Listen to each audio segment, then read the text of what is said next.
Hello students. अब हम संस्कृत में अपना लेसन 3 महताम अपि महान स्टार्ट कर रहे हैं। महताम अपि महान का अर्थ होता है महताम महान से, अपि भी महान, तो महान से भी महान। इसमें शिक्षक और शिष्य का कन्वर्जेशन है।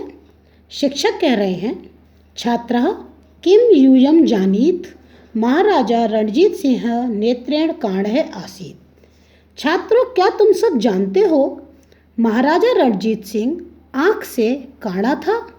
शिष्य कहते हैं, आम हाँ, वयम जानीमः, हम सब जानते हैं। शिक्षक कहते हैं, किम इदम अपि जानीत यत् सः जन्मना काणः न आसीत्। क्या यह भी जानते हो यत् कि सह वह जन्मना काणः, जन्म से काणा, न आसीत नहीं था। तो क्या यह भी जानते हो कि वह जन्म से काणा नहीं था। शिष्य कहते, तरही कदा सह काणः अभवत्, तो फिर वह कैसे काणा हो गया। अब शिक्षक कहते हैं, काचित् वृद्धा पाषाण खंड प्रहारेण तम नेत्रेण काणः अकरोत्।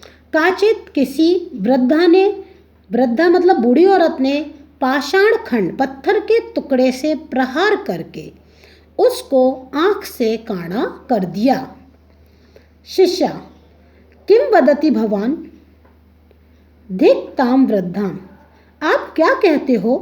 धिक् ताम वृद्धाम, उस वृद्धा को धिक्कार है। अब शिक्षक कहते हैं, आम हाँ, आश्चर्यदम यत् सह तस्यै वृद्धाय अन्नम धनम च अयच्छत्।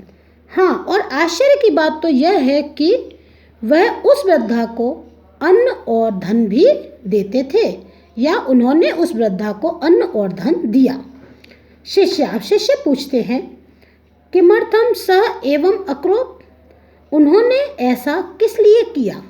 भवान महाराजा रणजीत सिंह से कथाम श्रावयतु। आप हमें महाराजा रणजीत सिंह की कहानी सुनाइए। अस्मभ्यं कथा अतीव रोचते, हम सबको कहानी बहुत ही पसंद है। शिक्षक कहानी सुनाते हैं, क्योंकि बच्चों ने उनसे पूछा था कि वह कब काणा हो गया था, कैसे काणा हो गया था, उसके बारे में पूरी कहानी बताते हैं। शृणुतु, एकदा सह भटै सह ग्रामम अगच्छत्। एक बार वह योद्धाओं के साथ गांव में गया। तत्र सह स्वमित्रस्य गृहं प्रतिम अगच्छत्। तदा एव तस्य नेत्रे एकम पाषाणखंडम अपतत्। वहाँ वह अपने मित्र के घर की ओर जा रहा था, तभी उसकी आँख में एक पत्थर का टुकड़ा गिरा। एका वृद्धा तत् पाषाणखंडम अक्षिपत्। एक बूढ़ी औरत ने उस पत्थर के टुकड़े को फेंका। सैनिकः शीघ्रम एव ताम वृद्धाम अभितः अतिष्ठन् तस्यै अक्रुध्यन् च। सैनिकों ने शीघ्र ही, जल्दी से ही उस वृद्धा को चारों तरफ से घेर लिया, या उसके चारों तरफ खड़े हो गए और उस पर क्रोधित हुए। तदा महाराजा रणजीत सिंह ताम वृद्धाम अपृच्छत्। तब महाराज रणजीत सिंह ने ताम, उस वृद्धाम बूढ़ी औरत से अपृच्छत् पूछा, त्वं माम किमर्थम अमारय। तुमने माम माने मुझको, किमर्थम किस लिए, अमारय माने मारा, तुमने मुझे किस लिए मारा। सा अवदत्, वह बोली, न अहम भवंतम न अमार्यम, नहीं, मैंने आपको नहीं मारा। अहम मम शिशव च क्षुधिता आसन, मैं और मेरे बच्चा भूखा था। अहम वृक्षात् फलम पातितुम ऐच्छम्, मैं वृक्ष से, पेड़ से फल गिराना चाहती थी। अतः फलाय पाषाण खंडान अक्षिपम, इसलिए फल के लिए मैंने पत्थर के टुकड़े को फेंका। महाराजा अवदत्, महाराज बोले, अहम अवजानम, मैं जान गया हूँ। त्वं गच्छ, तुम जाओ।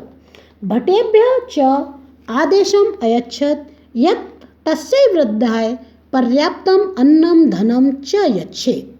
और उन्होंने अपने योद्धाओं को आदेश दिया कि उस वृद्धा के लिए पर्याप्त धन और अन्न पहुंचाना चाहिए, देना चाहिए। एकः सैनिकः अवदत्, एक सैनिक बोला, महाराज इयं त्वां पाषाणखण्डेन अमारयत् भवान् च तस्यै दंडं यच्छेत्। महाराज, इसने आपको पत्थर के टुकड़े से मारा है, आपको इसको दंड देना चाहिए। महाराजा अवदत्त महाराज बोले, न माम, उसने मुझे नहीं मारा, सर्ववृक्षं मारयति इसने, वह तो पेड़ को मारती थी। तदापि वृक्षः तस्यै फलं यच्छति, जब वो पेड़ को मारती थी फिर भी पेड़ उसको फल देता है। अहम च पुनः नृपः अस्मि, और मैं तो फिर भी उनका राजा हूँ। इसलिए यहाँ पर परोपकार के बारे में बताया गया है। तो ये चैप्टर आपकी समझ में आ गया होगा। आप इसका अर्थ अपनी नोटबुक पर लिख लेंगे और मैं इसके शब्दार्थ और क्वेश्चन आंसर्स आपको व्हाट्सएप पर सेंड कर दूँगी।